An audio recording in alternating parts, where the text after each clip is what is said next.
In true to form, this year's K-pop scene opened with a blistering start. Longtime beloved groups like EXO, CNBLUE, ENHYPEN, they're releasing large amounts of albums, while exciting newcomers like, let me try to get this right, Alpha Drive 1, Identity, and Longshot are also scoring breakout album sales. To who better to connect with to better understand what's on the K-pop calendar than Jeff Benjamin joining us via Zoom. Good morning, Jeff.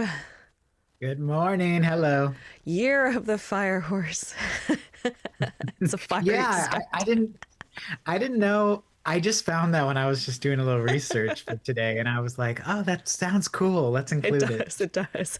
Not every year the names are so cool, so I'll take the win. Now, generally speaking, can you maybe share some of the milestones so far? I know we're like almost through January. It feels like I'm already in February, but a lot has already been released. And frankly, for a longtime K-pop lover, it was really exciting to see the comeback of EXO, CNBLUE, but there's a lot more.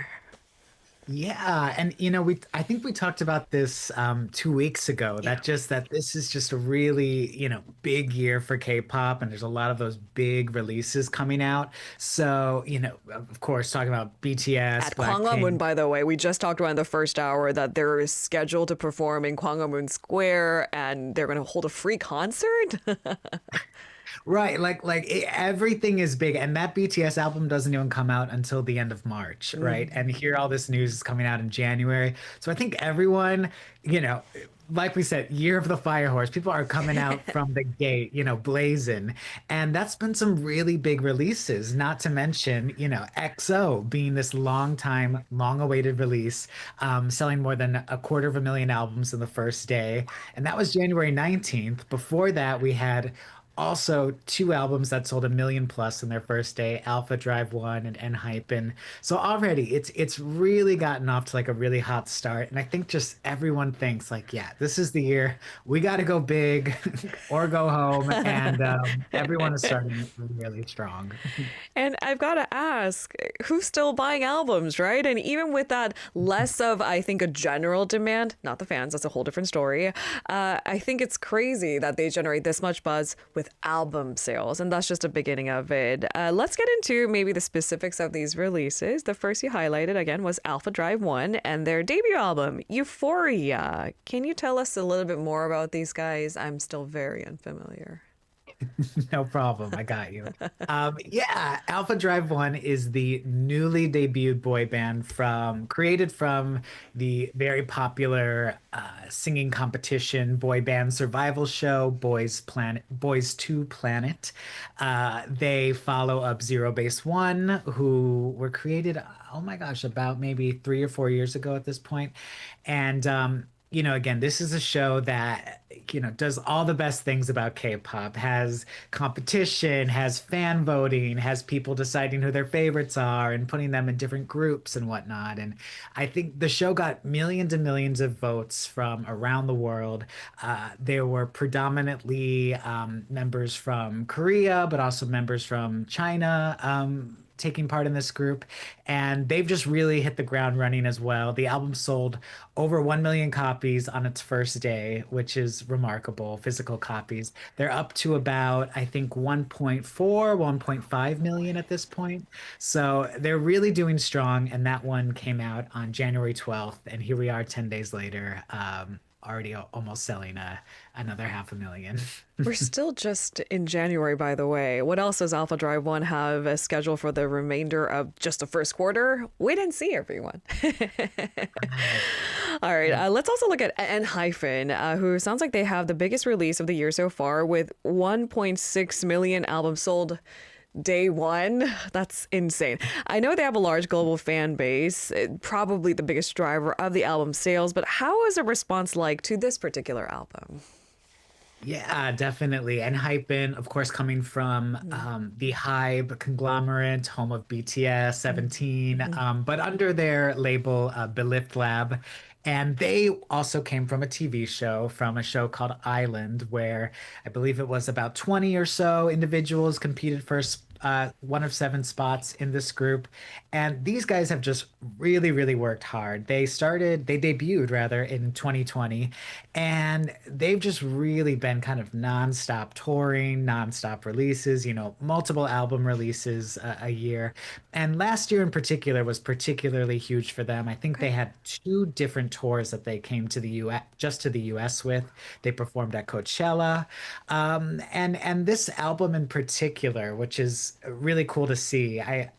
ENHYPEN for a long time has had this sort of ongoing vampire lore. It's this sort of dark story that goes along with the music, but they really went all in with this album. The album, if you listen to it, it's almost like an audio book or a podcast. It like kind of tells a story of these vampires invading a city. There's, witnesses that speak, quote unquote witnesses who speak about the vampires. They've really done a great job. There's even almost like a fake ad in the middle where it kind of tells you to go to this website, and the website is actually this fake news website that they created, detailing all the vampire news and lore. It's super news. Fun.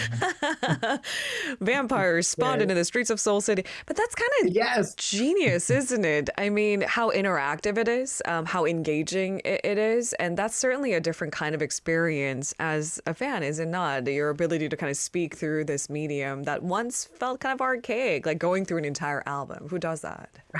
Right. And that's what I love about it, is that, I think they call this like transmedia, is that like, you're on the music, you're on the medium of music, but then it's encouraging you to check out writing, or check out a website, or check out the visuals that go through it. So it's very cool to kind of see this, new take on media. And I think it's only helping, the fans get that much more excited. You know what's really funny to me? I just want to be a fly on the wall with one of those kind of like marketing and design team ideas and creations for which concept will we focus on? Are vampires still sexy? Can we do werewolves? I think EXO had elements. aespa is famously an AI equivalent, right? I forget what the correct terminology is, but you get the gist of it. Speaking of EXO, they're also back on the scene with their 8th album, Revere. Is that how I say it? I thought it was Reverie, but oh, are you kidding? Why do they have the X? Oh, because they're EXO. Okay. All right. I could be wrong. Maybe the listeners. No. I'll take the win. I'll always trust your judgment over mine. Reverie, the first album for the group in 2.5 years. So for diehard EXO fans, it's a long time in the making. What are some of the key takeaways so far? Yeah. Despite EXO has always been a really strong driver, they're definitely an iconic name in K-pop. And while they sold, I believe it was 250,000 copies, around 250,000 copies on the first day, which is nothing to gawk at, but that's actually relatively low for EXO. 2023's Exis received 1.6 million pre-orders and then sold 2.3 million copies worldwide. Currently, the EXO album is around like 750,000 copies. I'm sure it'll break 1 million, but this is a little lower just in terms of sales. Not to say anything about the fun music. They have a great new single called Crown that is really fun and sensual and powerful. But I believe we talked about it prior. There's this legal battle going on with some of the members, with EXO's label, SM Entertainment. EXO's Baekhyun, Chen, and Zoomin are currently in this legal battle about royalties and name rights and things like that. So only 6 members technically participate in this album. And then one of the members, Lay, who's based in China, he's been sort of in and out. Like there's been these weird kind of last minute back and forths where he's had to leave, or bow out of events last minute. So it hasn't been the smoothest rollout, but it has been super fun to see the guys back. And the new single Crown is really good. And I saw the 6 standing members currently of EXO performing their older tracks, Arirang, I think it was Growl, and obviously that generated a lot of buzz because it's been years since their release, and they really kind of, came onto the K-pop scene with a bang. I mean, I remember that choreography, the camera work, the seeming simplicity of it. It's just also fun. We know you love charts. Maybe it's because you worked with Billboard for so long. So you prepared a top 10 countdown of the top selling K-pop albums of 2026 so far. Mind you, still just in January, but it's happening. So to close our segment, can we hear about the biggest selling K-pop albums of 2026? Absolutely. So let's get into it because I love numbers, I love charts, I love stats. So It's yeah, so number nerdy. 10. I love it. I think it's so fun. But yeah, number 10 right now is CNBLUE with their third full-length album, Threology. That's got about 30,000 in sales right now. Good comeback for them, strong comeback for them. Number 9, Long Shot, their debut EP, Shot Callers. This one has about 43,500 copies. Sorry, 43,500 copies rather. Right.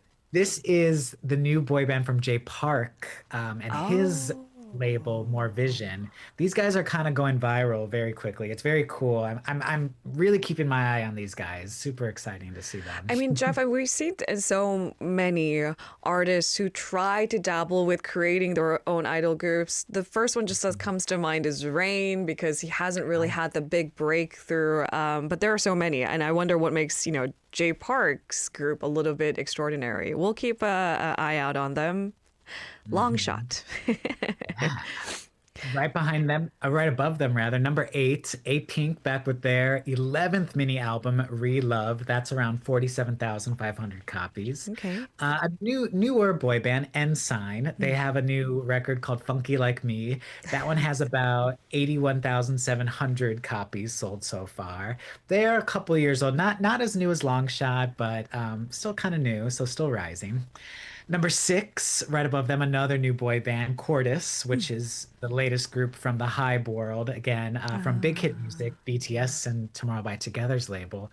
Color Outside the Lines, their debut EP that actually came out last year. That one's still selling strong, got about 82,000 copies to date. And then we take a big jump up for the top 5.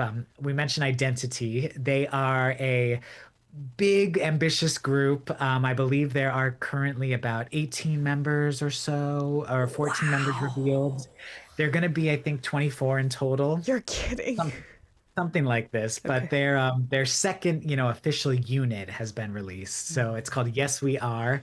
That group has 431,000 copies sold plus to date. Number 4, 17's DK and Sungwon. They came together as a subunit for their first album together called Serenade. That one's got about 600,000 copies. We go back now to our big guys of the week. EXO is in at number 3. They have about 758,000 copies of Reverie sold so far. Number 2 with Alpha Drive 1, Euphoria, about 1.45 million copies so far. And actually, ENHYPEN's The Sin Vanished, which we talked about earlier, this one just in the last couple hours passed the 2 million mark. So this is the third album for ENHYPEN to hit 2 million plus in sales. So really big, kind of hot start to January. We're only 3 weeks in, but all these numbers it gets me excited. And you're right, it is quite nerdy, but I love it. I love it too. And frankly, as opposed to us just saying they're hot, you give numbers, they're cold hard facts, and it's no longer just, your expertise or just my humble opinion. It's really based on numbers. And I can't wait for all the big other comebacks too, like BLACKPINK, BTS, but many more, as you've already alluded to. Yeah, it's gonna be a fun year. I'm so excited, and like we said, we're barely into January, so stay tuned, everyone. The year of the fire horse. Jeff, thank you so much for a fun run through. We'll speak to you again in 2 weeks' time. Have a great weekend. Thanks so much. We spoke to Jeff Benjamin this morning. Some things to look forward to, some major movers and shakers of the K-pop industry 3 weeks into the year. Now, turning our attention to what's coming next, question unboxing. So the gold market is hot. We're seeing an everything rally. So let's